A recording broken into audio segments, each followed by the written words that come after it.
Shalom, shalom, all esteem to Yahuwah, Ahaya Shahaya, all Shaddai, Bahashem, Yahushua, the Alef-Tau, the Amen, Jesus Christ, where I first believe. Alright, pretty much I got asked to explain something that I wrote on Facebook about Yahushua being the light. So I'm going to try to explain this as quick as I can. I got 10 minutes, alright? So,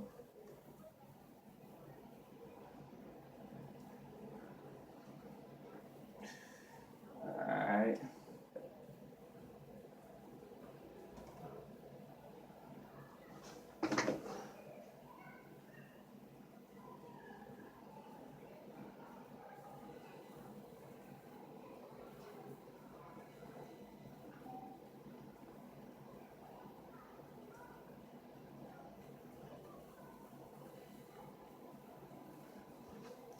Alright, so we got a Yud, Hey, Vav, or Ua, or Wa, Shin, Ayin.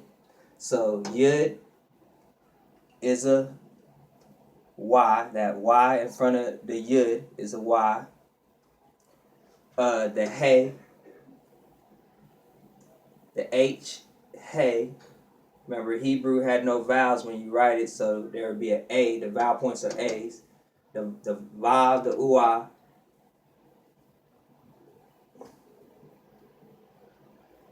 a U, the Shin,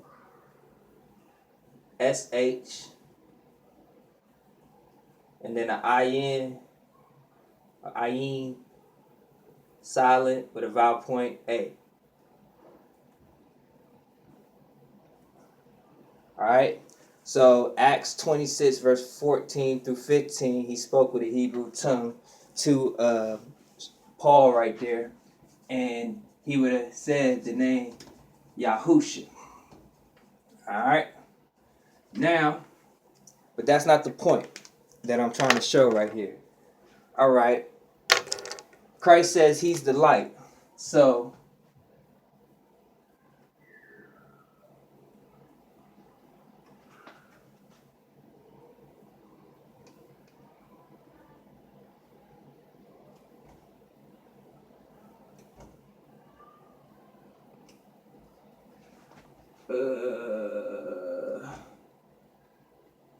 bam.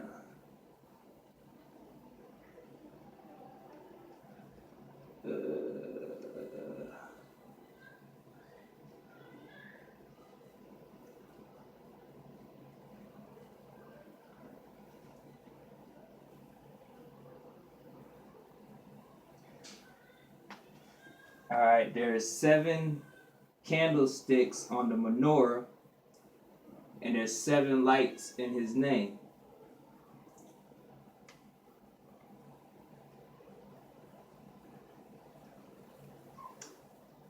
Alright. So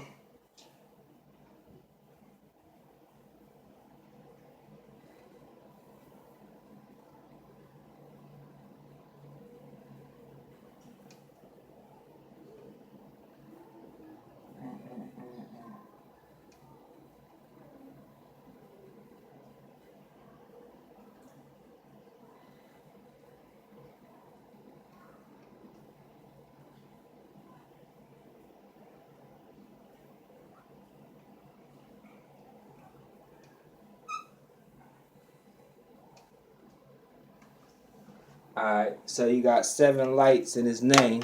Those markings that you see in the Hebrew right here, it's like it's the light that's on the candle lights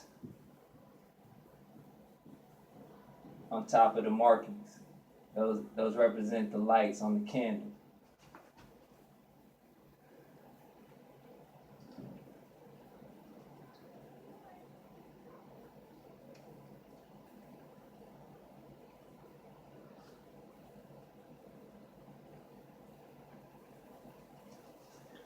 You see that? How that works? Alright. See if you get it. You know what I'm saying? See how that works? You got the lights that light the menorah, and you have it in his name, basically showing that he is the light. Now, with that being said, now in the Hebrew in Genesis 1:1, Bereshit bara Elohim Alef-Tau Hashemayim ve Alef-Tau Ha-Eretz. That also matches up with the menorah and the seven. All right. Now somebody might ask about this. Hey, well, just like Abraham, it was Avram, and then he received the Hey, the H, Sarai. Before her name was Sarah, she received the Hey, the H. So I keep this Hey in the name because this also works for Yeshua, but there's no Hey in Yeshua. You know what I'm saying? And from my understanding, we received that name in Babylon. So, you know, when we was in exile, so we started calling Christ without the Hey, like Abraham without the Hey was Avram, or Sarah without the Hey is Sarai. So we started using that name. So I like to use Yahusha and keep the Hey inside his name and still show the seven lights, even though it does work with Yeshua. Now, we got Bereshit,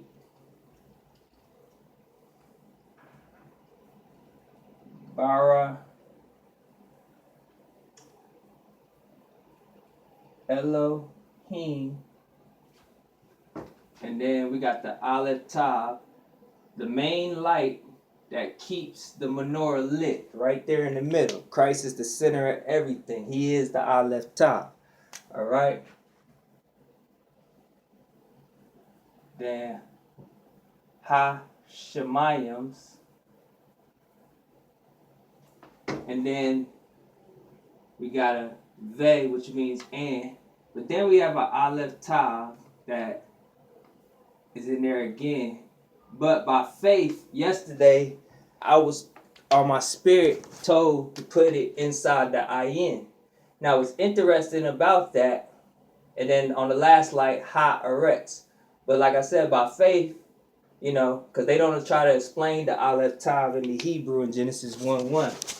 But basically, by faith, I was told to put the ayin inside, the Alef-Tau inside the ayin. And if you remember that verse where it says, if your eye be full of light, you know what I'm saying? The ayin in Hebrew is the eye. So in ancient Hebrew, this would have been an eye. And if your eye be full of light, which we know is the Alef-Tau of Christ, he is the light. So if your eye be full of light, then your whole body be full of light. You see what I'm saying? Plus, this also sits at the right hand of Genesis 1:1. So the other Alef-Tau sits at the right hand. If we look at it, like you facing it, it's on the left. But if you was facing the people, this is your right side. So he sits at the right hand. You know what I'm saying? So that's what I basically was shown in that picture. That you got Yahusha, the Yid, Hey, Va, Ua, Wa, Shin, Ayin, the hand, the man, the nail, the two front teeth, and the eye pictorially. And then it matches up with the menorah. You got the menorah, the seven lights on top of his name, because he is the light. And then also Genesis 1:1, Bereshit, in the beginning, bara, created, Elohim, gods, because this im is plural, Alef-Tau, the first and the last. Revelations chapter 2, verse 8. Ha-Shemayims, Ha is the. Just like Ha-Eretz is Ha is the. Shemayims is heavens. The Ve is the and then the earth, Eretz. You know what I'm saying? The earth. So that's what was being shown. And I also had a vision that was shown to me, and I'm gonna do it right now to put this inside of a door.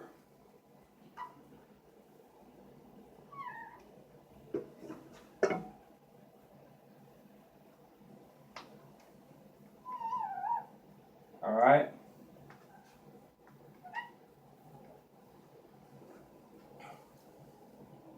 All right. So, you know, maybe the door is open right now. I don't know why, but, you know, the put this inside, like you're looking inside a door basically, and showing that Yahusha is the light. You know, you just saw me write his name and bring it all the way to this. The candlesticks that light up with his name, you know, the Alef-Tau, which is Christ, the first and the last. Aleph being the first letter, Tau being the last letter. It's the perfectly sits in the middle in Genesis 1:1. And this light right here is the main light. Alef-Tau, Christ, is the main light that keeps the entire menorah lit. You see what I'm saying? I know it might be a lot. It might be, for some people it's confusing. If you know Hebrew, might be something amazing for you to understand. And then, like I said, this Alef-Tau sits inside the ayin, because if your eye be full of light, because a lot of times they just say it's vit. They put it all together, but that's another Alef-Tau, because everything's created through him. The heavens was created through the Alef-Tau. The earth was created through the Alef-Tau. So Rashid in the beginning, Bara created, Elohim, gods, the Alef-Tau, Christ, the first and the last, the Messiah, Yahushua HaMashiach, Ha-Shemayim, the heavens, Ve, and the Alef-Tau again, Ha-Eretz, the earth. And like I said, he is the light. Alright, so hopefully you understand that. Hopefully it makes perfect sense to you. Once again, he's the door, the Dalet in Hebrew, the one letter in Hebrew. If you look at the tribe of Yahudah, the D, the Dalet, represents the door. So Yahuwah, if you add the door, which is Christ, you know what I'm saying? John chapter 10, he is the door. So even in the tribe of Yahudah, him and his father are one, because he is the door in the tribe of Yahudah. And that's the way that he came. You know what I'm saying? David, Dalet Vav Dalet, the door that established the door. So Christ foretold with the spirit within inside of David and helped David out, which we can see in Psalms 89 of I think verse 17 through 21, that the holy arm, the right hand, helped David out. So the door that established the door, Dalet Vav Dalet, David. You know what I'm saying? The other thing too, I want to think. This is something on my heart, and I'm probably going to put a study together. But I've been looking at like Malachi chapter 3, and it talked about sending the refiner to refine the sons of Levi. And there's a message that I think a lot of us, even myself, have been missing when it comes to the Pharisees. Like, we could talk about the Pharisees being hypocrites. We could talk about them and how, this person was this and the Pharisee try to be like this and how they try to persecute Christ. You know what I'm saying?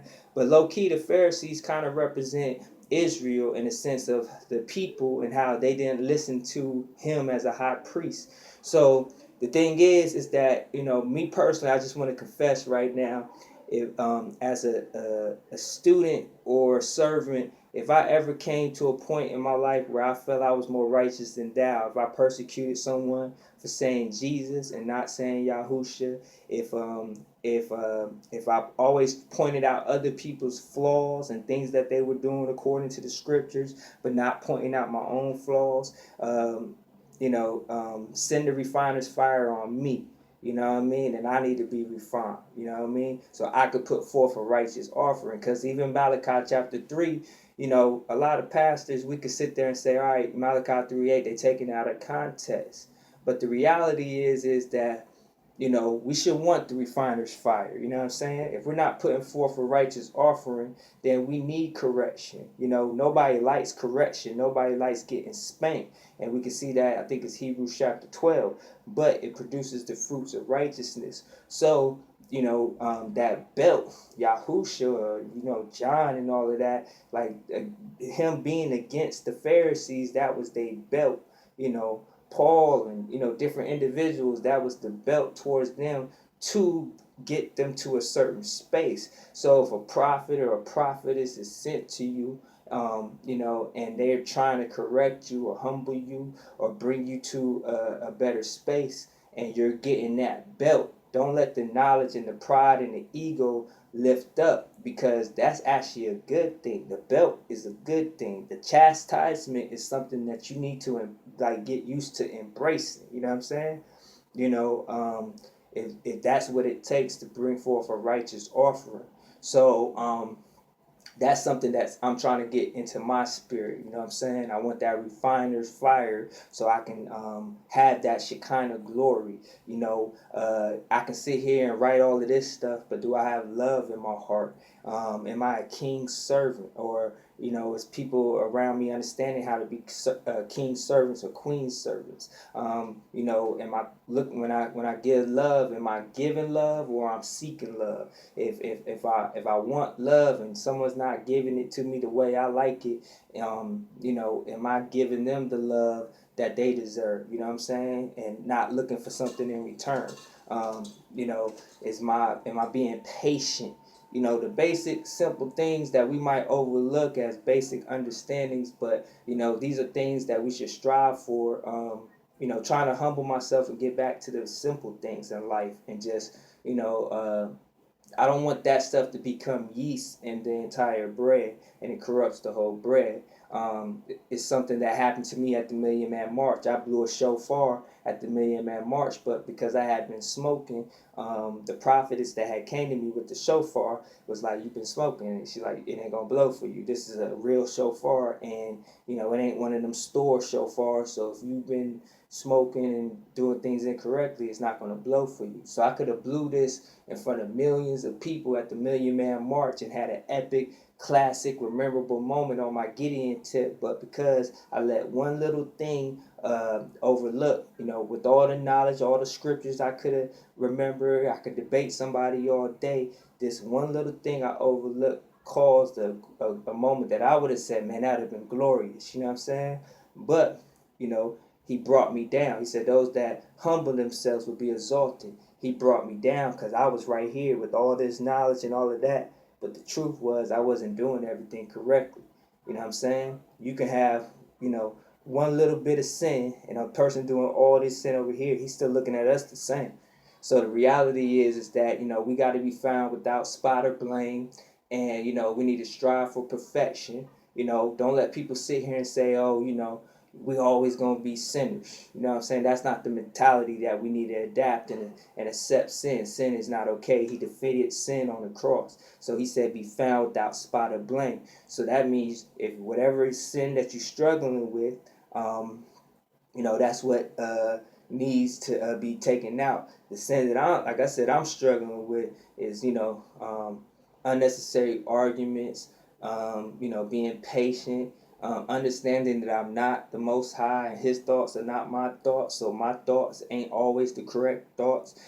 Having to accept that I might not, somebody else might have a better thought that's correct and it's opposite of mine. And having to be able to see the entire picture, having to put myself in other people's shoes. Like when it says love thy neighbor as thyself, like, can you put yourself in the shoes of how a 6-year-old child may feel? Can you put yourself in your spouse's shoes and how she feels according to how, looking at you or the children and so forth, and being able to see the entire picture. And when I've been able to like actually have a glimpse or do it just a little bit, is a wonderful thing. And so I'm striving, not to lord over anything, but to be a servant to those that that I'm a chief head, or per se, in a sense, like the true chief head, the true cornerstone. So, but yeah, shout out to everybody that had questions on this and wanted to know. So get a closer look at it one more time. So, like I said, you got the Yud, the Hey, like the main letter that's in the Father's name, the Yud, Hey, WYAH.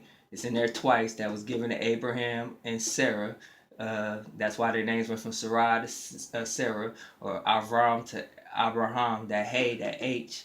I like to use this one because it has the Hey in it, and not Yeshua. And it has the 7 lights. You got a Vav right here. You see the black representing the Vav, and the red representing the light. The Sheen, 3 lights up there, and the Ayin, which is the eye. Alef-Tau sitting in there if your eye be full of light. So hopefully this was very understanding. I hope you get it, and may you have a wonderful and blessed day. Barak At, and Barak Atah, Baraka, Shalom.